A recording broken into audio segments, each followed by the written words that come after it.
Halo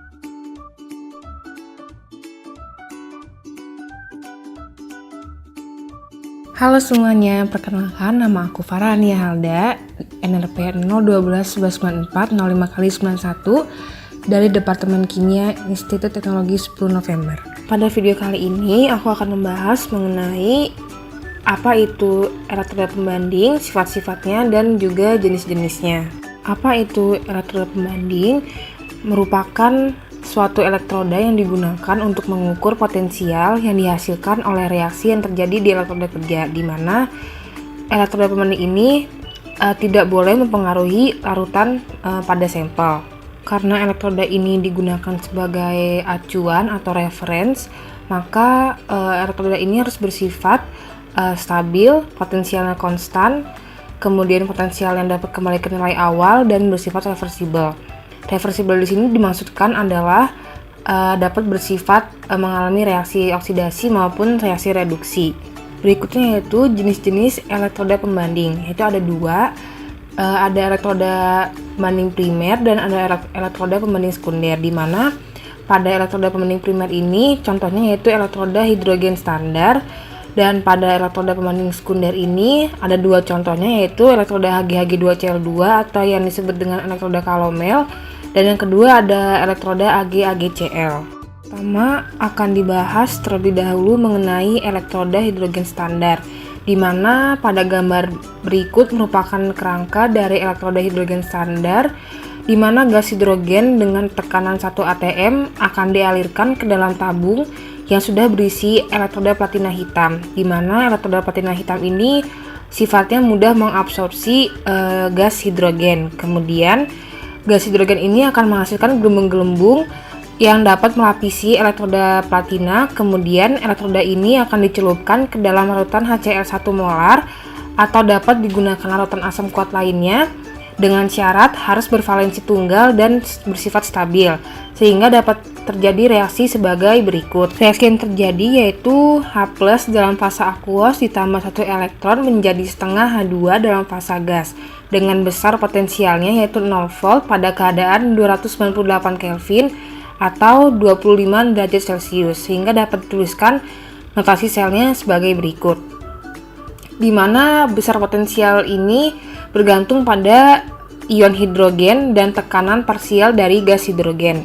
Pada elektroda hidrogen standar ini dapat berlangsung secara cepat dan reversibel. Berikutnya akan dibahas contoh dari elektroda pembanding sekunder, yaitu yang pertama ada elektroda Hg2Cl2 atau yang biasa disebut dengan elektroda Calomel.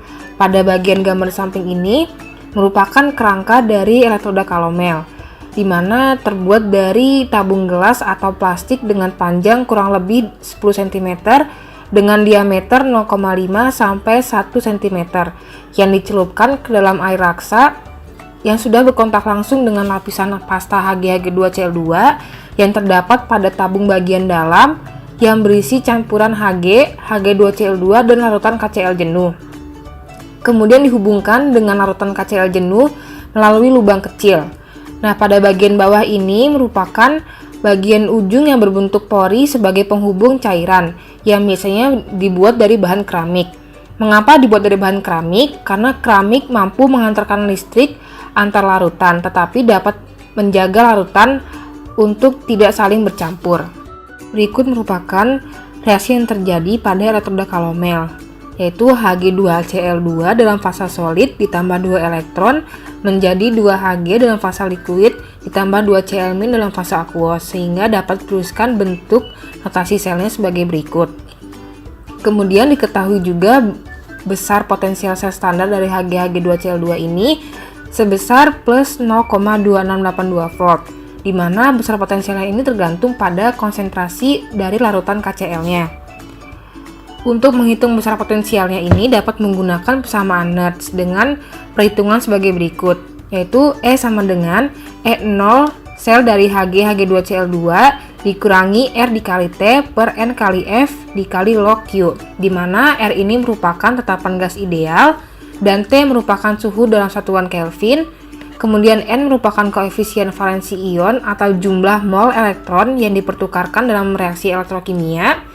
Kemudian F ini merupakan konstanta Faraday. Dan di sampingnya terdapat Q yang merupakan koefisien antar produk dibagi dengan reaktan. Sehingga didapatkan E sama dengan E0 sel dari HgH2Cl2 dikurangi 0,05916 dibagi N.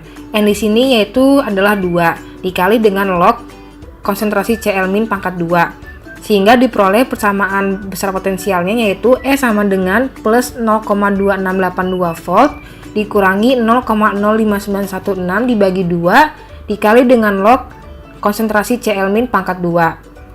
Nah, jika digunakan KCl jenuh, maka besar potensialnya yaitu plus 0,244 volt. Sedangkan jika digunakan konsentrasi KCl 1 molar, maka besar potensialnya yaitu plus 0,268 volt.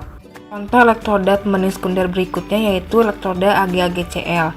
Pada gambar di samping ini merupakan kerangka dari elektrodanya, di mana terdapat kawat Ag, kemudian pada tabung bagian dalam terdapat kawat Ag yang sudah dilapisi dengan AgCl. Di bawahnya terdapat larutan KCl dan pada bagian ujung bawah yaitu porus plak berfungsi sebagai penghubung cairan. Kemudian reaksi yang terjadi pada elektrodanya yaitu AgCl dalam fasa solid ditambah 1 elektron menjadi Ag dalam fasa solid ditambah Cl min dalam fasa aqueous, sehingga dapat dituliskan bentuk notasi selnya sebagai berikut. Diketahui juga besar potensial sel standar dari AgAgCl yaitu sebesar plus 0,222 volt, di mana besar potensial ini sangat bergantung pada konsentrasi ion kloridanya.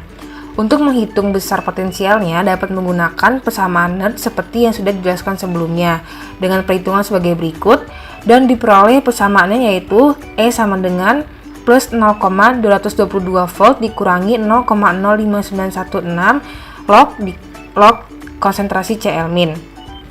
Jika digunakan KCl jenuh, maka besar potensialnya sebesar plus 0,197 volt. Sedangkan jika digunakan konsentrasi KCl-nya 3,5 molar, maka besar potensialnya yaitu sebesar plus 0,205 volt.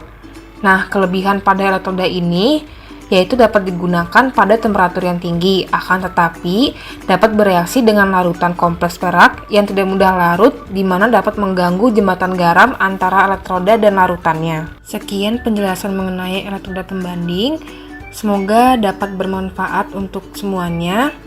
Kurang lebihnya mohon maaf dan sampai jumpa.